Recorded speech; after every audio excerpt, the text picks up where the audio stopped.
Welcome to A to Z Sports Prime Time on this Tuesday night, the Rare Tuesday Primetime Show, at least the Rare Tuesday Primetime Show with me and Bert. We're happy to have you. Bert's holding it down in Nashville, and I am sitting in a hotel room in Beaufort, Georgia, which is just about 20 minutes away from the Atlanta Falcons practice facility where the Titans put on a pretty pitiful display of joint camp work today. We are going to talk about what we saw and what can be learned from it and how much concern there should actually be about such a poor performance, because it was a poor performance. And you'll hear from Jess Simmons and Jarvis Brownlee as soon as Robert puts that Jarvis Brownlee video back in the bottom of the screen. We will get to that here in just a little while. It was a tough showing today for the Titans, but there are reasons why. There are plenty of reasons why. And I think rather than get upset from day to day or snap to snap or practice to practice, even though some of it is, to watch, if you guys didn't see many practice clips today because the Falcons PR or media policy is dog shit. I mean, only 90 seconds of video a day allowed total. So that's one-on-ones we weren't allowed to shoot, or we were allowed to shoot, but you either had to pick between one-on-ones or like post-practice videos and stuff like that, which is terrible. And it sounds like the Titans are thinking about instituting something similar, which would really piss me off. But you're not here to hear about media policies. You're here to hear about why the Titans struggled on both sides of the ball today. And it was a struggle on both sides of the ball. Admittedly, today I watched more offense than I did on defense, but what I saw from the defense was poor too. And you're ironically going to hear from two defensive players. Cam Ward will speak tomorrow, and we'll carry that for you on the radio show. And, just to kind of put some things in context based on what we saw today and what you should be upset about versus what you should kind of expect at this point in time. So we'll do that. We'll do a Gone Viral video at the end of the show. We always appreciate when you guys hang out here with us. And it is always good to see you on Facebook, YouTube, Twitter, and on Twitch in the comments section. If you would be so kind as to participate there, we would be happy to have you. Share the show around as we hang out here from Georgia. I'm going to be here for last night, tonight, Wednesday, Thursday, Friday, 5 days total in Beaufort, Georgia. Getting ready for another day of joint camp tomorrow, and then a preseason game on Friday, which we are always good to do a game at Mercedes-Benz Stadium. It's a fun stadium to do any kind of a game, preseason or otherwise. I've done several games at Mercedes-Benz at this point in time, but we have one more day of joint camp to get to, and hopefully the starters perform better tomorrow than they did today, which is what we're going to talk about. Welcome into A to Z Sports Prime time from the Spring Hill Suites in Beaufort, Georgia. We're happy to have you as always, and we're proud as always to be presented to you by the wonderful people at Two Rivers Ford, the South's most trusted Ford dealer. They got me down to Beaufort, Georgia. They will make sure that you enjoy the car buying process at Two Rivers Ford in Mount Juliet or online at tworiversford.com for more details. Of course, by True Math Fitness in the Gulch, where you go for your first workout free as a Middle Tennessee resident. No workout recycled or repeated. True Math Fitness is there to put you above and beyond, to help you achieve above and beyond your fitness goals. TrueMathFitness.com for more details there. So it was a tough day. It was a tough day for the Titans at practice. And the question for you guys is, all right, you didn't probably see a lot of it. I know the Falcons showed the Falcons did live stream some of the practice. I think they, in particular, live streamed some of the one-on-ones. But from what you saw today at practice, or what you read, or what you heard about today at practice, or consumed via social media, how concerned are you with the fact that the Titans really kind of laid down in the first day of joint training camp practices with a team that's, I wouldn't describe the Falcons as special, but they're definitely a better roster right now. They're not the best. They're probably not the best team in their division. In fact, I think the best team in their division you just saw last week. And frankly, I thought you held your own more with the Bucs than you did the Falcons today. There's a couple of different reasons for that, but we'll dive into those together. How concerned are you with the Titans' poor performance in joint training camp in the first day of joint training camp practice? Let me know in the comments section, and we will talk about it together. It's your Two Rivers Ford take. It's made possible by the South's most trusted Ford dealer, Two Rivers Ford, quality American-made Ford vehicles and award-winning customer service on offer. Go to Two Rivers Ford in Mount Juliet or online at tworiversford.com. So scale of 1 to 10, however you want to qualify it, how concerned are you with the Titans' bullshit performance today? Because that is what Jarvis Brownlee dubbed it.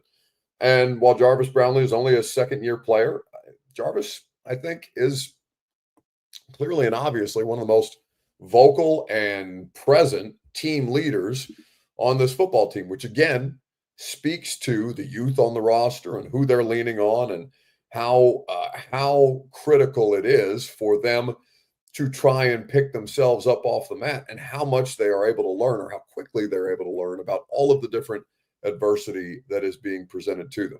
So I watched a lot of Cam Ward today. He struggled. He threw 2 interceptions, one a tip drill pick, 24, I believe that's AJ Terrell, tipped it up to Jesse Bates. That was the second pick. He threw another pick that was kind of in the direction of Alec Manor, but wasn't really, to the other safety. He should have thrown a third interception to Jesse Bates. Jesse Bates just outright dropped it. After he threw a nice ball rolling to his left to Calvin, I believe that was Calvin Ridley. Cam Ward rolling to his left, threw across his body to Calvin Ridley, and that connection is something I'm not worried about at all. And then on the defensive side of the ball, Michael Penix and Drake London basically got whatever they wanted. And the way that they would motion Bijan Robinson out and then have somebody trail Bijan out of the formation or out past the formation or to the side of the formation, I guess, and then just have Drake London run an up and over route in the middle of the field and just have him sit down, 6'5", post somebody up and catch a ball to get a fresh set of downs on 1st and 10.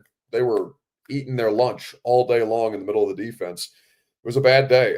82, whoever the hell 82 is for the Falcons, caught a really nice ball over the top of Monty Hooker. Michael Penix, who has not been good, according to Falcons reporters in training camp, or not been special so far in training camp, really sounded like had one of his best days at practice. No pass rush to speak of, really. Jeff Simmons, I thought, had a nice day after he recovered from a run play that they really kind of put him in a blender on. It was really the only play of the day that I saw Jeff got. But for the most part, it was a Falcons win, top to bottom. And there are some things that you can look at and start to pick apart. And, you know, maybe you're wringing your hands over, and there's some stuff you can shrug off and say, yeah, it's just a training camp practice. But there's 2 versions of this from the players on the field. And I wanted you to hear from Jarvis Brownlee first and foremost, because he spoke to us first, about what he saw today. Casey Washington says, bravo, thank you. I don't have my roster in front of me. Casey Washington, yes, noted world beater. Casey Washington catching passes, getting behind the Titans secondary, running for touchdowns in that moment. What is your level of concern about the issues that the Titans showed today in joint training camp practice number 1 in Atlanta? This was Jarvis Brownlee speaking to us after practice. I don't know. I wasn't sticking him. If I was sticking him, it wasn't no stick. So. How come you weren't sticking him? How come you weren't sticking him? I play the boundary. If he come in the boundary, I'm gonna stick him. If he go on the other side, that's on him. How often did you line up against him? I want to get some. I want to get some. We got some good work. He caught a good ball on me. Across the middle with slant. You know, I kind of jumped. He kind of got me. He a great player though, man. Great. It was great work. Didn't you get a lot of time with Pitts today? Yeah. I mean, that's a big body for you. Yeah. I guess. Talk about that challenge. I'm an aggressive corner, so ain't really a big of a challenge. You know, he really like runs into you, so that's my game. I'm gonna put hands on you. So once I do that, the play over. So Jarvis Brownlee called it bullshit today. The level of intensity, the level of urgency that the Titans showed today. And he also spoke beyond that clip. I can't remember if it was before or after that clip, because again, we were only allowed to show you guys 90 seconds of anything today total. So that included one-on-ones and post-game interviews, what have you. So we all had to decide what 90 seconds we were going to post or how much of one thing we were going to show you versus another. It's really annoying. I don't like the Falcons. Falcons facility is nice, but like the logistics to get there were a pain in the ass. You guys don't care about that. Also, their media policy is ass. That you should care about. I think that Jarvis talked about this as speaking of himself as a team leader, despite being a fifth round pick in his second year. The issue for them was he just didn't like the way that they came out. And listen, they're in the middle of a 10-day road trip. All right. There are reasonable explanations to why 10 days on the road, keeping an NFL team 10 days on the road, hotel rooms, lack of normalcy with their routine and all these different things could throw you off and could lead to a less or a lackluster practice. If you wanted to provide them that explanation or that excuse, there will be people who make that excuse. I appreciated that Jarvis Brownlee said no, it had nothing to do with it. We got to come out there and make plays regardless. That's the mindset. That's the mentality that you want him to have. Now you need to follow up on it because Omar says no excuses, and I tend to agree with you on that. I do tend to agree with you on that. They're professional athletes. They're expected to perform. On days they don't perform, they get beat. That costs people jobs, whether it's them as players, whether it's the coaching staff who's teetering as far as their job viability goes. Playmakers have to make plays that inspire the team, that drive that level of urgency, that level of intensity. And frankly, I didn't see anybody make a lot of plays today. Kendall Brooks, 33, Titans defensive back. He probably had the best day of anybody out there on the field. And I don't know how many of you even know that there's a Kendall Brooks on the team. And, to talk to some of my colleagues about it on the sideline, Kendall Brooks has had a solid camp and, may oust Mike Brown in that like 4th/3rd safety spot, depending on Kevin Winston's health. But that's the kind of thing that we're talking about right now. That we are in that kind of a situation, for the Titans on a day where, this is a critical opportunity. Starters, they'll play in the preseason somewhat, but, not a lot, right? These reps are the critical opportunities for them to capitalize on. And today they did not capitalize. They did not capitalize at all. So Brandon Tyler says, does Callahan seem prepared? If he's not, please say so. I don't think it's a lack of preparation, but they are trying to find ways to improve the attention to detail and the level of focus and the level of, and the direction, getting everybody aligned, everybody on the same page, moving in the same direction on the team. That's not an easy thing to do. Because I have no doubt that Brian Callahan is a smart X's and O's mind. I think he's a smart football coach. But that job, as we've talked about before, it's a much bigger job than just X's and O's, right? There's a lot of different things that encompass the job of an NFL head coach. Amani Hooker, he brought this up on the radio show. For those of you who heard that interview the other day, Bert, I don't think we played any of that on primetime. I think we did that on a Friday, so there wouldn't have been any of that interview from Callahan on the primetime show. But we did 20 minutes with Callahan at the team hotel before the Bucs preseason game. And he brought up the idea that, like Amani Hooker pointed out, hey, coach, it's nice to see you in a defensive meeting, because he wasn't in defensive meetings last year. That was something that players brought up in their exit interviews, like that he was really just the head coach of the offense. Again, there are reasons why he would be hyper-focused on the offense last year, because he's the play caller and all these different things. But to have leadership qualities that way that are necessary to get an NFL team moving in the right direction, that inspire, that galvanize, that keep people's attention. 53 men on the practice squad of all different ages, from 20 to, theoretically, if you're the Jets, into the 40s, right? With guys like Aaron Rodgers, very, very different generations of people, all on the same team, all trying to get that same synchronicity, if that's even a word, or get in sync together to be able to guide guys through that. It's tough. And there's a really good clip from Pete Carroll. I think we might have played it on a primetime episode in the last couple of weeks, where Pete Carroll's talking about leadership styles. And he talks about authoritarian, and he mentions Belichick as part of that, Bobby Knight, and then like Pete Carroll and Phil Jackson being on a different end of the coaching style spectrum. And, it's tough. Titans fans are tired of hearing about Mike Vrabel, because Mike Vrabel didn't do well at the end, but He's being talked about as a potential coach of the year candidate before the Patriots even play a game. Mike is flawed in certainly some areas, just as Brian Callahan or Pete Carroll or Bill Belichick are flawed in some areas. But there's no question that one of the qualities that makes Mike Vrabel an NFL head coach is his ability to command a room, right? The ability to get people on the same page in an authoritarian type of style, right? That's not Brian Callahan. He's very, very different. Head coaches, it seems, for NFL organizations are like presidential elections. You tend to shift in the complete opposite direction of the guy who was previously holding office because you're ready for change. And you think that change indicates good change, when sometimes it may not be good change. The grass is not always greener, right? Not to make it political, but you understand what I mean by that. So, things like the 4th and 2 Brandon Allen sequence. I don't know how many of you guys caught the commentary from Callahan after, I guess that would have been Sunday, after the Bucs preseason game, where he's talking about the 4th and 2 play that Brandon Allen, 12-play drive, gets him in position to score. They decide to go for it on 4th and 2 with Brandon Allen. And Brandon Allen throws it out of the back of the end zone. And we're all looking around like, what kind of dipshit play is that? Like, killing Brandon Allen. And I'm sure Twitter was too. I'm sure you guys on social media were watching that saying, what the hell is going on here? What possible good or what possibly could be going through Brandon Allen's mind to just throw it out of the back of the end zone, turn it over on downs on 4th and 2? So we asked Brian Callahan about that on Sunday in his Zoom recap press conference. And Callahan takes the blame for it. And he says, well, Brandon Allen's coach to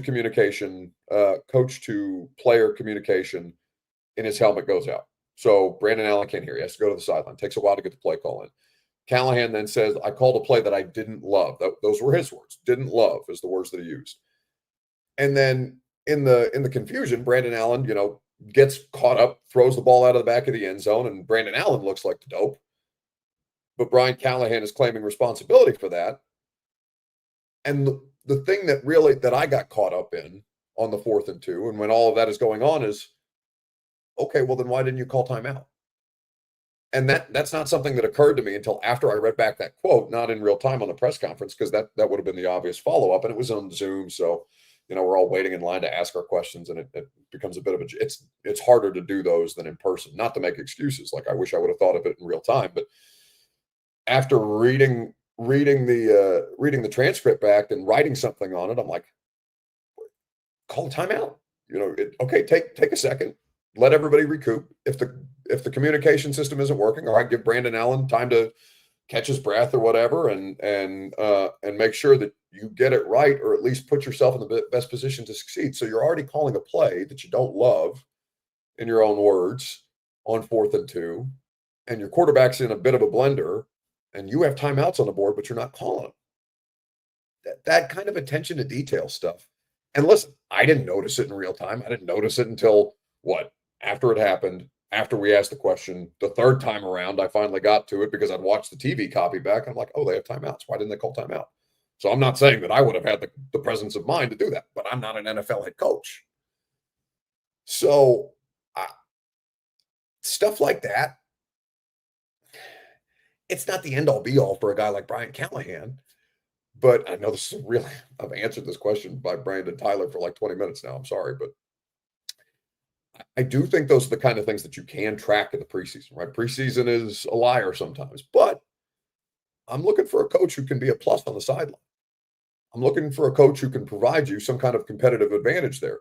The combination of Stretch and Mike Vrabel, John Stryker, who was his eyes from above, who went to work for Sean McVay, who was a good enough advisor, for lack of a better term, not a coach necessarily, to go work for Sean McVay in the year that Vrabel took off, and now they're back together in New England. Those two are very, very strategic as far as knowing the rules, knowing the situation, making sure that everybody's got their heads on straight to execute. That made Vrabel and Stretch a plus to the team on the sideline. In-game situations, they were pretty good at, and some of it faded at the end when the penalties started and the roster got worse. And I'm not saying that they were perfect, but that's the last thing that we have to compare it to, right? And I know Titans fans are tired anything Vrabel related. I don't blame you. And it's going to get more exhausting, especially week 7 when they come to town. But like, I just can't imagine that happening in a situation with an NFL head coach, especially if you're the offensive play caller. Like, I feel like that specific attention to detail, you can't lack that. You can't. There's no more. It can't. You were just 3-14. You can't be my bad guy. You know what I'm saying? Even if like you or I would make that mistake, you and I are not coaching an NFL football team. So I think he's like I said, I think he's really prepared, or he does a lot of attention to detail stuff on the front end. But it's a legitimate skill to be able to manage those things when the shit is going down in a live game, when there's a million things going on, and when the crowd is rocking and you're on the road and all these different things. You can't be my bad guy, especially coming off of 3-14. Those are the things that we're going to judge you by all year long, especially because you've got a number 1 overall pick at quarterback that everybody is very, very focused on you not screwing up. Even if you may not screw him up, you have to assist him in as many different ways as humanly possible. And there's going to be a lot of those situations that come up. That's the kind of stuff that you can determine value from in preseason. Not all of it matters, right? Not every rep is the most important rep, and the scoring, you could go one way or the other on it, but that sequence is going to stick in the back of my head the next time I see them in a situation where they have to find an advantage somewhere. Are they capable of finding an advantage in those kind of situations? In that particular circumstance, no, I wouldn't say so. I think that so that's a long, very, very long answer to your question, Brandon. But I've been stewing on that since Sunday, and we have. I'm sure I brought it up at some point on Sunday because we did that press conference, but it was weird. It was a weird thing to see how that played out. MB says, Buck, it's hard to say. We don't ever know why Callahan didn't love to play. Boyle's never run it. How was the defense playing? Well, it was Brandon Allen, not Tim Boyle. Tim Boyle, I mean, you could just blame Tim Boyle for anything that went wrong when Tim Boyle was in. Brian Coburn says, I think we are being too hard on them. The Falcons are a top team in the league. No, the Falcons are not a top team in the league. The Falcons may be the second best team in the second shittiest division in football. The Bucs are the best team in the NFC South, and the NFC South is the second shittiest division in football, second only to your AFC South. So strong disagree.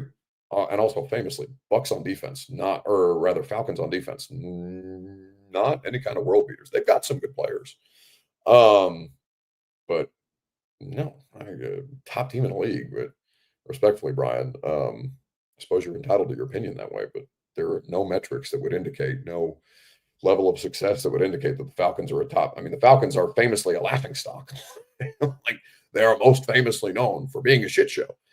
And I wouldn't call them a shit show. I do think that they're the second best team in their division, but they're the second best team in the second worst division in football. Let's keep, I think the criticism is fair. So anyway, let's move. Well, actually, let's hear from Jeff Simmons. I'm going to let you hear from Jeff Simmons right after I remind you that the primetime program is made possible because Jeff took a different approach than Jarvis did. And I thought Jeff's approach was also valid. And you'll hear from him here in just a second, right after I remind you that True Man Fitness in the Gulch is where you go for your first workout free. As a Middle Tennessee resident, no workout ever recycled or repeated. True Man Fitness is there to put you in position to succeed. They've helped me. They help me when I'm on the road. I'm in hotel gyms for 10 days at this point, and it would be easy for me to slack off on my physical fitness. But TrueMav makes sure that I keep my plan in place, not just from a workout standpoint, but also from a dietary standpoint. I brought my own tomato and cottage cheese in the background. I even brought groceries that I went through with TrueMav, and they helped me determine the things that I would be, that I would need to make sure that I can maintain my health and my energy and all these different kind of things, and also make sure that I'm getting the proper workouts in. So even when I'm on the road, TrueMav Fitness is there to help me. They can help you to group fitness classes, personal training, or an open gym for you to work out as you please with one of their great memberships. TrueMavFitness.com for more information. Social Misfits say even our reporters there sound beat. we all did seem a bit tired today. I won't lie to you. And whatever. It's still a fun ass job. Like 10 days on the road in Tampa and Atlanta covering NFL football beats the shit out of digging ditches. You know what I mean? But we not only, I think we are collectively a bit tired because the road trips are a lot, or at least the 10 days on the road is a lot for anybody, no matter what you're doing, physically, mentally, emotionally, whatever. And it's easier for me because I don't have a family, I don't have kids who are getting ready to go back to school like a lot of these players and support staff do. That's tough when you're away from home for that long. But I think we're also, collectively, people that cover the Titans are tired of watching shitty football. Like just like you guys, we want to see improvement. We want to see a compelling product. We are, we're not rooting for or against them in any situation, but we are there to ask questions as to why it's not better. And we're tired of asking a lot of the same questions. It's a lot of the same questions for the last 3 years. And that's, through multiple coaching staffs and multiple front offices. So yeah, I mean, I don't want to discourage you guys because it was always going to be a learning curve in 2025. I know a lot of you were excited, and there are reasons to be excited. I really think Cam is going to be fine. I'm not worried about Cam Ward. I really am not. And I think, if we're still having these kind of conversations a year from now, okay, then I'm worried about Cam Ward. But rookie quarterback finding his footing, bad roster around him, some grace, right? Some grace. But also that comes with some patience, and Titans fans are tired of being patient. I get that. I'm tired of watching shitty football. You get that, right? So yeah, I mean, I think we're tired of getting the same. We're tired of getting the same responses to the same questions that we're answering, that we're asking. It's tough. Michael Slaughter says, "Hell, Buck, you look 5 years older after the next snap pad." That just means my Botox is wearing off. Looks like I got some forehead wrinkles. That's not supposed to be there. I'm about due, but yeah, I mean, it's baby steps are going to be critical to keep in the back of your mind. It is about baby steps. Wes Pruitt says, then define success. Success for this year's team is not, I almost said a bad word, not screwing up Cam Ward. Wins, losses, whatever. Like, if they win less games, then obviously, people are going to get fired because you can't go from a 3-win team to a 2-win team and expect for anybody to keep their jobs. But yeah, I mean, success is Cam Ward looks viable. Cam Ward is protected. Cam Ward is supported. All things Cam Ward. Like, all things Cam Ward have to be trending in a positive direction. And that defines success. If that's 5 wins in the process, I mean, so be it. If they're closer games that they're playing in, I think that matters. They got blown out. They lost by double digits 7 times last year. It's unacceptable. It's completely unacceptable. They're not on the same field as the Commanders or the Lions or all these teams that just smacked them around. They have to be in games. They have to give themselves an opportunity to win, even if they come up short because they're a worse roster, right? I mean, at a certain point, the talent profile is going to hinder them. They can't continue to bottom out.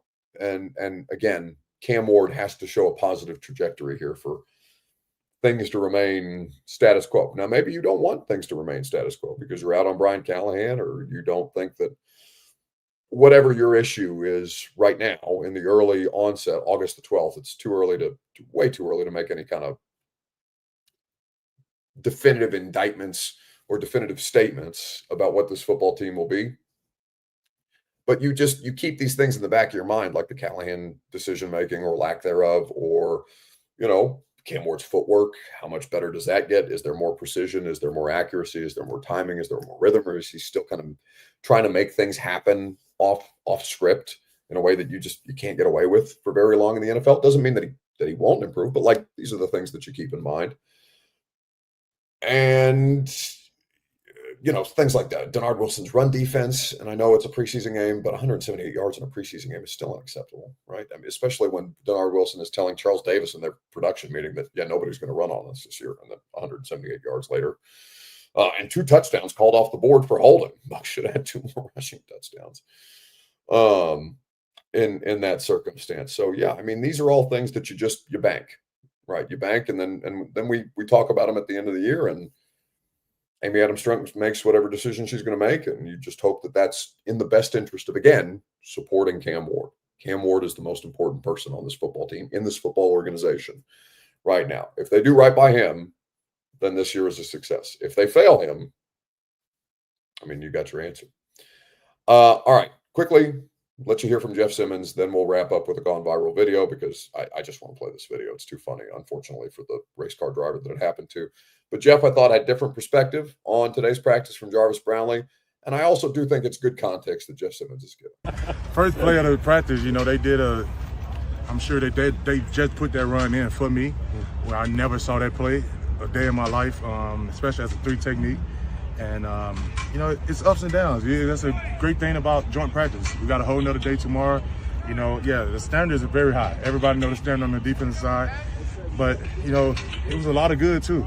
It just wasn't, we could always look at the bad plays, but, it's always good to come out of practice, too. So I think at the end of the day, when, you get in and watch tape, we got a whole nother day to come back tomorrow. Jarvis talked about a slow start, and I guess you guys had that last week. Is there something that you, as one of the leaders, can you do something to make, not have a slow start like today? I think everybody just got to come out with a mindset. And I said it this morning, we could come out and hoorah, we could come out and yell, this and that. We grown men. It's a professional football. God's got to come out ready. We know, we knew they was going to come out prepared and ready to practice. It's practice. In the game, we started out slow. We saw it last season. It was down 28-0. So at the end of the day, we keep saying we starting slow. We started slow in Tampa, started slow in Atlanta. It's time to start fast. At the end of the day, it's a lot of things that we keep saying this year, which I keep hating to go back to last year. We kept saying the same thing last year. So I think at the end of the day, we've been saying it forever, and it's one thing we kept saying last year. Say less, do more. Come out here and do it. But doesn't a big hit? Now, you will notice that Jeff said, he pointed out a lot of the stuff that we've been saying to start this year, we were also saying last year. Again, you bank that comment, right? And he's being genuine. He's saying that he's in a situation where he's trying to get the message across to the team, but the message that he's repeating is a similar message to the one last year that they couldn't get past, right? That they couldn't overcome. And it doesn't mean that this coming season will imitate last season, but just you keep that in the back of your head, right? Because if we're still asking Jeff and he's saying stuff like that, today's August the 12th, what? On October the 12th, right? When's I think they have a game right around the 12th or the 11th, October the 12th. If they're still talking about that kind of shit on October the 12th, well then, okay, it's going to be recalled, and we're going to talk about, okay, the issues that they're showing us in training camp were issues that we should have been paying closer attention to, or that we noticed start to pop up as early as training camp. If that ends up being a thing. If not, then, they've perhaps got a resolution on it, and you try not to veer to extremes one way or the other. But it's not going to be a good football team in 2025. And I don't want to say that's okay, because it's not okay, but it's like Joe Dubin asking Mike Borgonzi and Chad Brinker on the first day of training camp, can this team that you field tomorrow win the Super Bowl? And Chad Brinker looking at Mike Borgonzi and laughing, and Mike Borgonzi kind of flinching for a minute and then answering it stone-faced and giving a really good answer to, distance himself from any kind of expectation without outright saying, yeah, no, no way in, I almost said a bad word, no way in hell. But there's not enough here. There's just not enough here yet to think that this is a team that is capable of a winning record, really, even. Right now, perhaps they'll surprise us, and that's why you play the games. You try not to make any judgments of them right now. but there's a lot of shit that they've got to fix, and they weren't going to be able to fix all of it this year. They simply weren't. And I know fans don't want to hear that. And you get as excited as you want to about Cam Ward. I think that's fine. But like, I do think it's important to be realistic about it. I think it's very important to keep your expectations reasonable so that you're not judging them unfairly. Because I think to put too much hype around them just because they drafted a new quarterback, that's not, I just don't think that's fair to them. That's not who they are. And Boy says, y'all keep that same energy after one practice when we start winning. Be happy to be proven wrong. I've been watching such bad football for so long. I know you guys have too, that, I would be so happy to not watch shitty football anymore. But, you can't completely ignore the things that are popping up right now, because it's like Levis and his lack of connection with Ridley last year. And we were kind of like, okay, it's a thing during training camp, but maybe it'll get ironed out the more time that they spend with each other. It just never really hit, right? And I'm not saying that the Levis is a comparison, because Levis had a bunch of other problems, but like, yeah, please let them survive, right? That would be a blessed relief for everybody involved.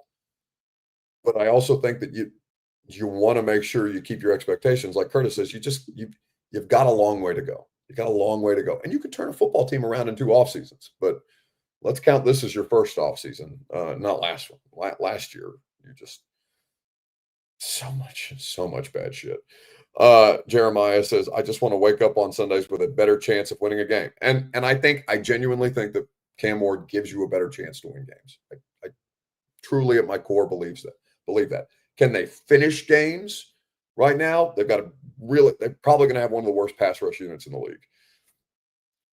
Cam Ward can turn the offense around, and the offensive line can look much better. But if they're Joe Burrow's defense, right, where Joe Burrow scores 35, but the defense gives up 40, that can be tough. That can work to the detriment of a rookie quarterback, by the way, if you're dropping back 30 times, if you're putting the offensive line in a situation like that. Expectations are reasonable. I do believe that you will have a better chance to win games this year.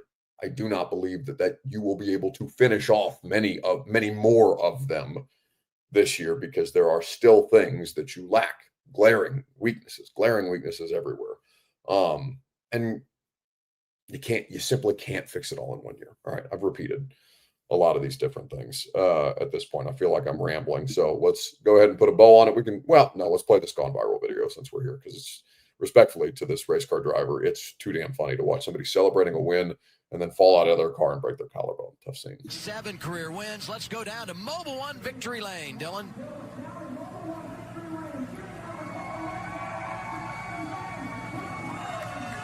He went down on the cage stand. Oh my gosh, he fell. It's so bad. It's so bad. He stands up to celebrate on his car. He gets his feet caught in the net. He falls down. He breaks his collarbone. Just brutal. But, I don't want to laugh. Karma's a bitch. And so as soon as I laugh at something like that, it'll something terrible will happen to me now. But God, it's just we should be sadistic and watch it one more time just to make sure that everybody saw. Where is it? There it is. 7 career wins. Let's go down to Mobile One Victory Lane, Dylan.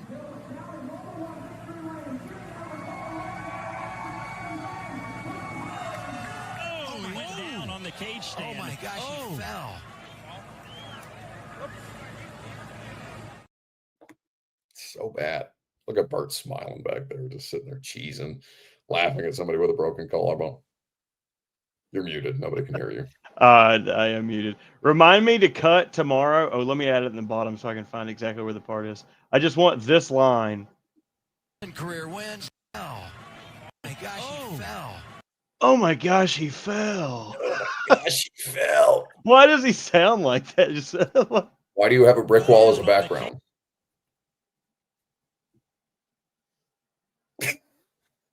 I didn't even notice it. I'm homeless now, I guess. I'm living on the street.